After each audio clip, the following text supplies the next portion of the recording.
La première mission de notre association, c'est d'offrir aux enfants des lieux d'accueil sécurisants, dans lesquels ils vont pouvoir se construire et apprendre, continuer à bien grandir, à savoir en particulier aller à l'école, avoir des activités extrascolaires, rencontrer leurs copains et surtout continuer à garder des liens avec leur famille qui, eux, font partie de notre objet de travail. C'est-à-dire que quand il y a placement et mise à distance comme ça de l'enfant avec sa famille, c'est qu'en règle générale, l'ensemble, enfant et famille, il y a eu du dysfonctionnement. Et que donc nous devons participer à ce que ce dysfonctionnement puisse s'atténuer. Cette question du public et des missions que nous n'arrivions plus bien à remplir a beaucoup préoccupé aussi bien les salariés que le conseil d'administration.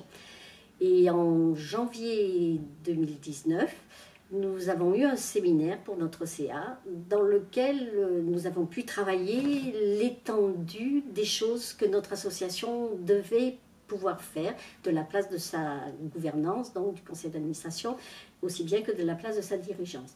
Et à ce moment-là, le chantier nous est apparu tellement énorme que nous nous sommes aperçus que nous n'avions pas assez d'artisans pour le réaliser. Du coup, cette idée nous avions déjà, qui traînait un petit peu dans les esprits, de nous rapprocher d'une autre association est devenue une décision incontournable.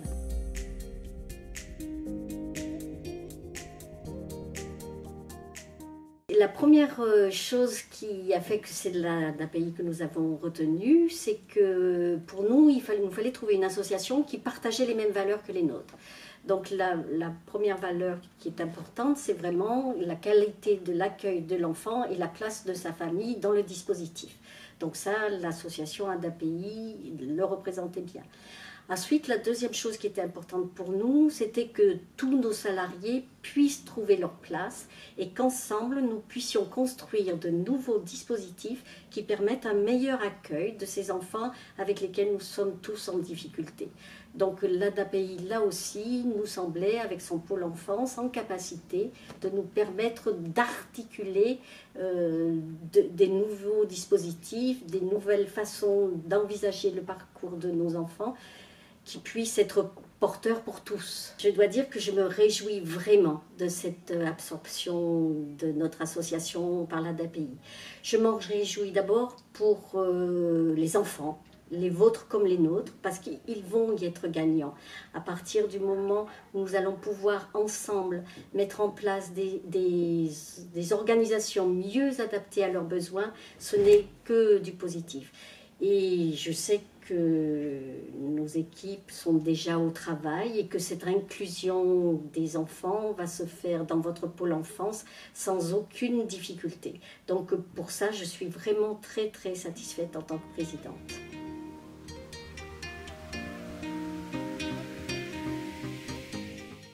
C'est une vaste question qui mérite qu'on resitue quand même peut-être au départ les constats qui nous ont amenés à nous rapprocher. Le premier constat qu'il nous faut faire, et qui était d'ailleurs un déclencheur de ce projet commun, c'est que des enfants que nous avons en IME sont parfois le soir et le week-end dans les maisons d'enfants à caractère social. Donc la question des enfants devant être protégés concerne aussi des enfants relevant de structures médico-sociales. Le deuxième constat que l'on peut faire aussi, c'est que bon nombre d'enfants qui sont confiés aux foyers de l'enfance, aux maisons d'enfants à caractère social, ont des profils qui évoluent et qui sont de plus en plus complexes, avec parfois des troubles du comportement, voire des troubles psychiques. Et donc, il était assez opportun que nos deux associations mutualisent en quelque sorte leur savoir-faire, leurs expériences, leurs compétences, pour apporter des réponses qui soient les plus adaptées possibles à ces publics dits complexes.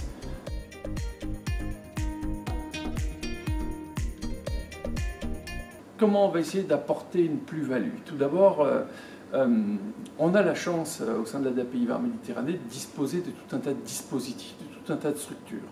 Et lorsqu'on a réfléchi les projets communs qu'on allait pouvoir monter avec les représentants de la VRS, très vite des idées passionnantes ont été émises.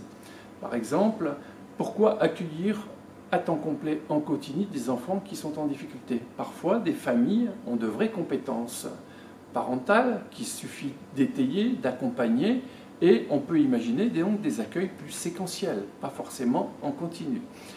On peut imaginer aussi, pour des publics qui ont parfois des troubles et des comportements difficiles, eh bien on peut imaginer que notre psychiatre sur notre pôle enfance puisse être ressource pour les équipes éducatives. On peut imaginer aussi que pour des enfants qui ont des difficultés à définir un projet scolaire, un projet professionnel, eh bien, nous disposons nous aussi d'un service expérimental d'insertion, nous disposons de capacités à faire des bilans pour déterminer des projets professionnels, et on a un important réseau dans le monde du travail qui peut être l'occasion d'emmener ces enfants ou ces jeunes en stage, découvrir des métiers et du coup être en capacité de construire leur projet professionnel. Enfin, les adolescents de la VRS grandissent, comme tout le monde, et à un moment donné, il faut aussi travailler leur majorité et leur inclusion sociale. Eh bien, là aussi, l'ADAPI dispose d'un habitat très diversifié. Je pense à notre foyer de jeunes travailleurs, à des appartements dans le diffus. Et là aussi, on voit qu'on peut travailler des parcours sur mesure pour chacun des publics, en mettant en synergie nos différents équipements. Une des forces de notre association, c'est aussi notre capacité à expérimenter de nouveaux projets, concevoir et expérimenter de nouveaux projets. On a une force d'ingénierie liée aussi à nos services de siège que n'a pas la VRS, puisqu'elle n'a pas du tout la même capacité, les mêmes moyens pour le faire. Et donc je crois que demain, on a un formidable challenge avec la VRS, c'est d'être un peu un laboratoire expérimental pour apporter une réponse pour tous les publics.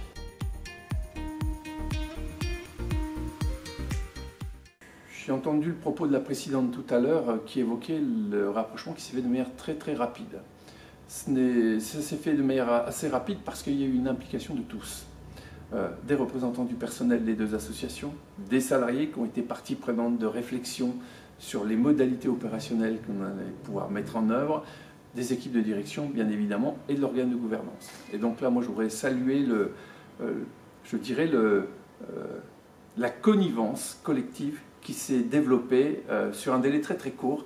Je crois que les adhérents de l'ADAPI ont l'histoire de l'ADAPI. Qu'est-ce qui a fait naître l'ADAPI? C'est bien les enfants, jeunes mineurs, et c'est comme ça que l'activité de l'ADAPI s'est développée. Moi, c'est là-dessus que je souhaite sensibiliser les adhérents. On ne crée pas ce rapprochement par hasard, on le fait toujours dans une volonté qui est une plus-value pour l'association que l'on reprend, mais aussi pour l'ADAPI Var Méditerranée, eu égard à son projet associatif.